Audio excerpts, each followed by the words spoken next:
आपको शायद पता होगा नट्टी पट्टी केव इंसिडेंट प्रोबेबली मोस्ट फेमस और मोस्ट हॉरिबल केव इंसिडेंट है ऑफ ऑल टाइम। लेकिन आपको पता है 40 साल पहले इसी तरह ऑलमोस्ट सिमिलर इंसिडेंट हमें देखने को मिला था, इतना ही हॉरिबल, वाइल्ड कैट केव डिजास्टर में। 5 अक्टूबर 1965।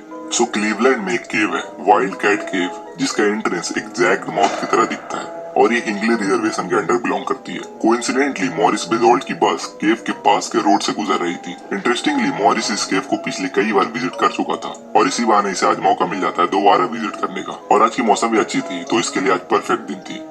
वो अपने दो दोस्तों के साथ बिना किसी को बताए हुए केव के एंट्रेंस के पास आ जाते हैं और इस बार इनका प्लान था केव की उतनी गहराई में जाने का जहाँ वो पहले कभी न गए हों। वो उस केव के अंदर घुसते हैं एंड ऑब्वियसली केव बहुत छोटी थी तो वो अपने घुटनों पर चलकर आगे जा रहे थे, वो भी डाउनवर्ड डायरेक्शन में। केव के सरफेस पर चारों तरफ से लाइमस्टोन के रेजर शार्प नुकीले पत्थर निकले हुए थे और जिस तरह से वो आगे जा रहे थे अंदर ठंड बढ़ते जा रही थी और अब तक केव एंट्रेंस से रोशनी आना भी बंद हो चुकी थी, यानी पिच ब्लैक।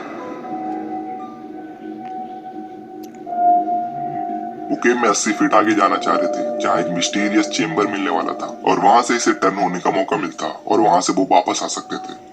जस्ट 35 फीट आगे वो एक पॉइंट पर पहुंचता है जहाँ एक बड़ा लीनिंग स्टोन पड़ा था जिससे वो पैसेज और भी छोटी हो जाती है, सिर्फ 12 इंच की।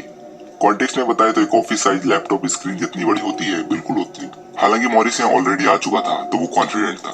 वो उस पॉइंट को विगल करके क्रॉस कर लेता है जहाँ वो कुछ इस तरह दिखने वाला था। इसके बॉडी पर कट्स और स्क्रैचेज आ रहे थे पर वो इग्नोर करते हुए आगे बढ़ रहा था। लेकिन गलती ये होती है कि वो लीनिंग स्टोन से यहाँ लेफ्ट की तरफ चला जाता है, एक बहुत बड़ी गलती, क्योंकि ये कोई पैसेज नहीं था बल्कि एक क्रेविस था, केव के अंदर एक लंबी दरार।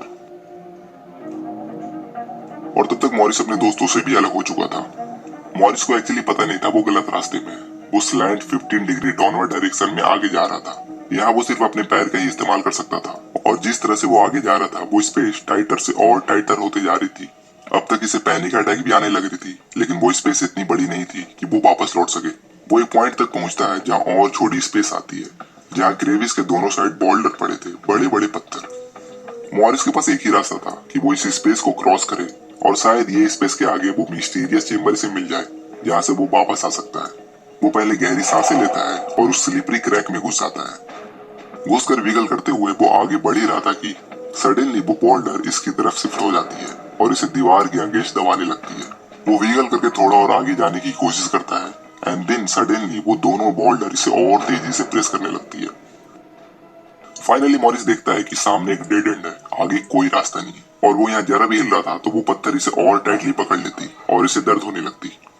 मॉरिस को रियलाइज हो चुका था कि वो एक अपसाइड डाउन पोजीशन में फंस चुका है, वो भी पूरे अंधेरे केव में, वो भी जमीन के 60 फीट की गहराई में।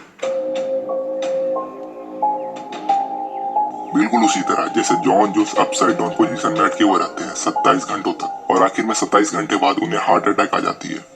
मॉरिस की आंखों से आंसू आ रही थी, वो विश्वास नहीं कर पा रहा था कि वो इस जगह में फंस चुका है। इस पोजीशन में इसके लिए प्रॉपर सांस लेना भी मुश्किल था। इसके पैर मूव हो सकते थे जबकि इसके दोनों आर्म्स यूजलेस पोजीशन में अटके हुए थे। निकलने के मल्टीपल अटेम्प्ट किए जाते हैं but it was impossible. Gravity के अगेंस्ट वो नहीं लड़ सकता था। वो रोने लग जाता है, वो चिल्लाता है जितनी जोर से वो चिल्ला सकता था लेकिन इसकी आवाज ये कहीं नहीं पहुंच रही थी। वो कम्प्लीटली हेल्पलेस था। किसी रेस्क्यूअर के लिए भी इसे ढूंढ पाना बेहद मुश्किल था। वो घंटों तक ऐसे ही अटका हुआ रहा।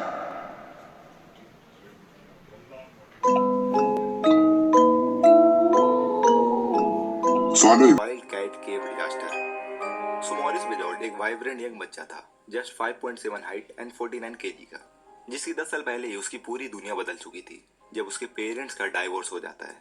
दोनों भाई मॉरिस और डोनाल्ड आगे की लाइफ अकेले गुजारते हैं। वो फॉस्टर होम में रह रहे थे जहाँ ऑर्फन बच्चे रहते हैं। दोनों भाई का आपस में स्ट्रॉन्ग बॉन्ड था और दोनों का प्लान था साथ में एक कंपनी बनाने का और अपनी फैमिली शुरू करने का।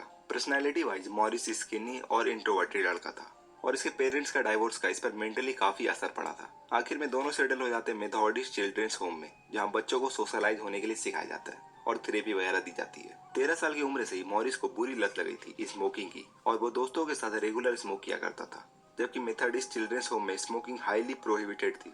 थैंकफुली बच्चों को एक बेस्ट सूटेड प्लेस मिल जाता है जहाँ वो आराम से स्मोक कर सकते थे, वाइल्ड कैट केव की जगह पर। वाइल्ड कैट केव लोकेटेड थी एक पीसफुल आइसोलेटेड जगह पर। ओवर द ईयर्स ये केव क्रिमिनल के छुपने के लिए बेस्ट हाइडिंग प्लेस था। इनफैक्ट 19th सेंचुरी में यहाँ चोर और स्लेव्स जो अपने मालिक से भागे हुए रहते थे वो भी इस जगह को अपना ठिकाना बनाया करते थे। हालांकि मॉरिस और उसके दोस्त यहाँ स्मोक करने के लिए रेगुलर आते थे, लेकिन कोई भी केव की इतनी गहराई में नहीं जाता था क्योंकि बच्चों को मानना था कि ये केव हॉन्टेड है। और आपको पता है ये केव कितना डेंजरस है। एक बार मॉरिस केव के अंदर गया भी था और इनफैक्ट वो केव के अंदर बुला भी गया था। थैंकफुली उसे कुछ नहीं होता, वो सही सलामत मिल जाता है। हाँ। सो मॉरिस के अंदर गए हुए 2 घंटे बीत चुके थे और इसके बाहर आने के कोई भी आसार नजर नहीं आ रहे थे। दोनों